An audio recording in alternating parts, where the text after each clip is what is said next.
Did you really think you could move your parents into our house without asking me? I asked, my voice shaking with a mix of anger and disbelief. Ryan, my husband of 6 years, looked up from his laptop with a smirk that I had grown to hate. Oh, Amelia, don't be so dramatic. It's just for a while, and besides, you don't really have a say in this. His words felt like a slap in the face. This house, a lovely 2-story home in a quiet suburb, wasn't just any house. It was the home my grandparents had left me, where I wanted to raise our son, Lucas, away from the negativity of Ryan's family. Remember, the house is in my name, I replied, my hands clenched into fists at my sides.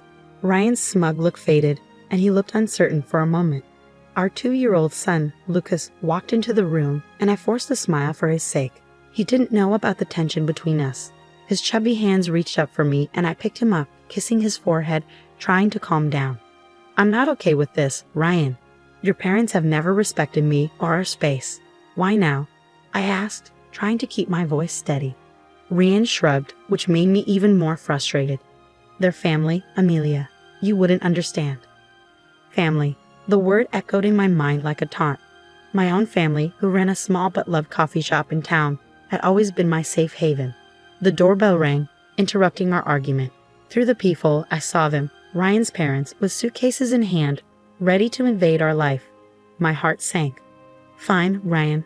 Let them in, but this isn't over, I said, handing Lucas to him before opening the door. Amelia, darling, Ryan's mother said, walking past me without even looking at me. His father followed, a stern man who had barely acknowledged me since our wedding day. As they settled in, making themselves comfortable in my living room, I felt the familiar sense of being invaded. This was just the beginning, I realized. But as I watched them, something inside me changed. I was done being the obedient daughter-in-law, always bending to their wishes. I went into the kitchen, my mind racing. This was my home, my safe place, and I was ready to fight for it. The next few days became a blur of unwelcome changes. Ryan's mother, Elaine, had a way of making her presence felt in the most suffocating way. She rearranged my kitchen, criticized my parenting, and acted like our home was hers. Lucas shouldn't be eating that, Amelia. It's not healthy, Helene said one morning as I prepared Lucas's breakfast. I held back a sharp response, feeling the familiar sting of her judgment. He's fine, Elaine. It's just cereal, I said, shaking my head. In our house, we believe in a proper diet. You really should learn. Her comments were like needles, each one poking at my patience. Ryan, as usual, was no help, lost in his work and unaware of the growing tension. One evening, as I put Lucas to bed, Elaine barged into his room. He's still not sleeping through the night. You must be doing something wrong, she said. Her words were a blow to my confidence, making me feel like a bad mother. I'm doing the best I can, I snapped, unable to hold back my frustration. Your best isn't good enough. Maybe if you had a real job and some structure in your life. I felt a surge of anger. This is my house, Elaine. You're just a guest here. Don't forget that. Her laugh was cold and dismissive. Oh dear, Ryan never mentioned how out of touch you are.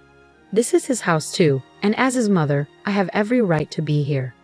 The next day, I hit my limit when I found Elaine in Lucas's room, going through his drawers.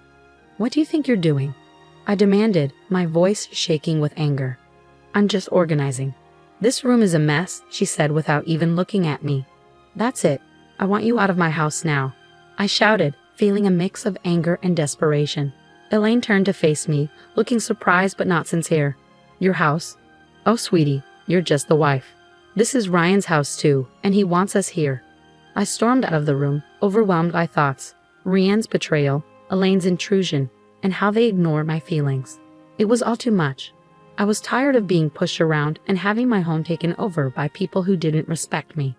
That night, as I lay in bed, I started to make a plan. I was going to take back control of my life, my home, and my son's future. Ryan and his parents had crossed a line, and they needed to understand that I wouldn't be their doormat anymore. The fight was just beginning, and I was ready. A few days later, during a tense dinner, Ryan dropped a bombshell. My parents need to stay with us longer. Their house is being renovated, he said casually, as if it were no big deal. I felt my blood boil. Longer? Ryan, we never even talked about them staying here in the first place. He shrugged, avoiding my gaze. It's just for a few more weeks. What's the big deal? The big deal is that your mother treats me like an outsider in my own home. I shouted, my frustration boiling over. Elaine, overhearing us, jumped in with her usual condescending tone.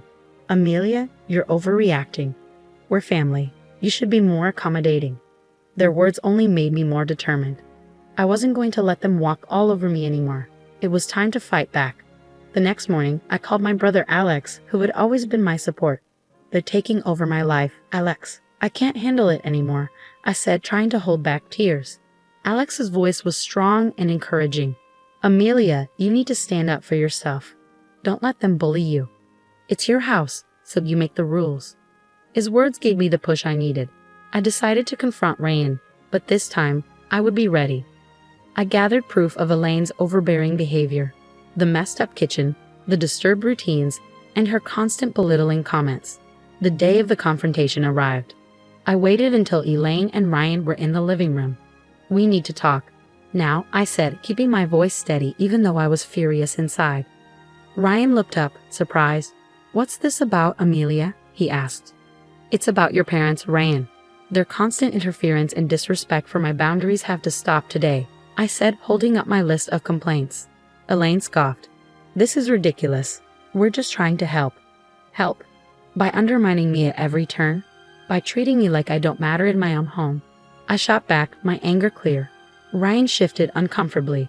Amelia, they're my parents. We can't just kick them out, he said. No, Ryan. They're guests in my home, and they've stayed too long. Either they leave, or I do with Lucas, I said firmly, my determination clear. The room fell silent, and the weight of my words hung in the air. I saw the realization in Ryan's eyes, but it was Elaine who spoke first. You wouldn't dare, she hissed, losing her calm demeanor. Watch me, I replied, my voice steady with resolve. That night, Ryan's parents packed their bags. As they left, Elaine gave me a bitter look. You'll regret this, Amelia, she warned. But as the door closed behind them, I felt a huge relief. It was the first step in taking back my life, and I was ready for whatever came next. After Elaine and her husband left, the house was eerily quiet. Ryan's attitude turned cold and distant, and he barely interacted with me. I found comfort in the peace of my home and the happy laughter of Lucas. One evening, as Lucas played with his toys, Ryan said, I have to go on a business trip. I'll be gone for a few weeks. His tone was indifferent, as if his career mattered more than our troubled relationship. Fine, I replied shortly, hiding my relief at the thought of his absence. After Ryan left, the house felt different, almost freeing. I began to undo the changes Elaine had made, each small fix feeling like a win. But everything changed when I found a series of emails on Ryan's laptop, which he had left open. They revealed an affair, an ongoing betrayal that hurt more than his mother's denied comments. I was filled with anger, pain, and a deep sense of betrayal. It was time for Ryan to face the consequences of his actions. I started planning carefully, making sure that Ryan and his family would be held accountable for their deceit and manipulation. The first step was to get my financial and legal affairs in order. I contacted a lawyer, explained my situation, and began the process of filing for divorce. Next, I focused on the house, which represented my grandparents' legacy and my independence. I called a real estate agent. I want to sell the house quickly and quietly, I told her. The real estate agent looked surprised but noticed the urgency in my voice. Are you sure about this, Amelia? It's a big decision, she said. I've never been more sure of anything, I answered, feeling strong and determined after the betrayal. The house went on the market, and within days, offers started coming in. The thought of Ryan coming back to find he had lost his control over everything gave me a grim satisfaction. During this time, I reconnected with my family, finding strength in their support. We're here for you, no matter what, my father told me. As I watched Lucas play, unaffected by the chaos around him, I made a quiet promise to protect his happiness no matter what. Ryan's return was approaching, but I was no longer the woman he had left behind.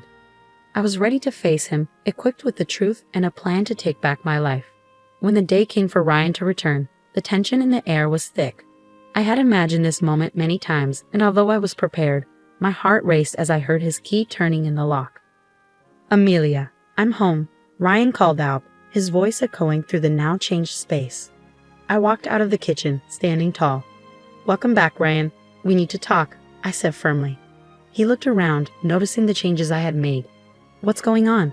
The house looks different. I stayed calm. I sold the house, Ryan. It's no longer ours. His face showed shock and anger. You did what? You can't just sell our house without telling me, he argued. It's my house, Ryan. And after what I found out, I don't think you get a say anymore. I replied, my voice calm but filled with anger. He scoffed, trying to hide his surprise. What are you talking about? The affair, Ryan. I know everything, I said, watching as his calm act fell apart. He tried to deny it, but it didn't last long. Amelia, it's not what you think, he begged. I think it's exactly what it looks like. You betrayed me and our family, I responded, my hurt clear in my voice. Ryan went from shocked to angry. You're overreacting. We can work through this, he said. There's no we anymore, Ryan. I filed for divorce, I said, handing him the papers. The conversation turned into a blur of accusations and denials, but I stood firm. The man I had married was gone, replaced by someone driven by selfish desires. As he stormed out, promising to fight the divorce, I felt a mix of freedom and worry. I had taken the first step toward a new life, but I knew the struggle wasn't over. In the weeks that followed, everyone learned about our situation. Ryan's parents, who had been so confident and overbearing, were now caught up in the fallout from their son's actions. They tried to contact me, but I ignored them completely. I focused only on Lucas and finalizing the divorce. When the court hearing day arrived, Ryan looked defeated, finally realizing the gravity of what he had done. The judge granted me the divorce and custody of Lucas, and I felt a sense of justice. Ryan's attempts to reconcile after the hearing were ignored. You made your choice, Ryan. Now live with it, I said, walking away from him for the last time. News of our divorce and Ryan's affair spread quickly, damaging his reputation and relationships. His parents, who had once been proud and judgmental, were now shunned by people who had previously respected them. As I walked out of the courthouse holding Lucas's hand, I realized this was not just an end but a new beginning, a fresh start for both of us, free from deceit and manipulation. The future was uncertain, but it was ours to shape. Life after the divorce felt like coming out of a long, dark tunnel into the light. I had regained control not just of the house, which was now sold, but of my life. Lucas, happily unaware of the adult issues, thrived on the love and stability I gave him. My days were busy but satisfying, focused on rebuilding our lives and managing the coffee shop, which had become my safe haven. Still, the shadow of Ryan and his parents lingered. One day, as I was closing the shop, Ryan appeared, looking disheveled and desperate, so different from the composed man I once knew. Amelia, please, I need to talk to you, he begged, his eyes searching mine for any trace of the compassion that used to be there. I hesitated, feeling a mix of emotions at the sight of him. What do you want, Ryan? I asked, trying to keep my frustration in check. I can't afford the alimony and child support. I lost my job because of the scandal, and my parents, they are broke too, he admitted, his words hitting hard. That's not my problem, Ryan. You made your choices, and now you have to deal with the consequences, I said firmly, closing the door on our shared past for good. As I walked away, leaving Ryan behind, I felt a sense of closure. The journey had been painful, full of betrayal and heartache, but it had led me to a place of strength and independence. Life moved on. Lucas grew up, his laughter and curiosity bringing joy to our home. The coffee shop thrived, becoming a warm, welcoming place for the community. I found happiness in simple pleasures. The smell of fresh coffee, Lucas's giggles, and the support of friends and family. Ryan and his parents became distant memories, their story a lesson on the consequences of betrayal and selfishness. My journey had taught me about resilience and the importance of standing up for myself. As I locked up the shop that evening, I looked at the sky, painted with hues of orange and pink as the day ended. I smiled, holding Lucas's hand tightly. Our future was uncertain, but it was bright. We were moving forward, one step at a time, into a new chapter of our lives.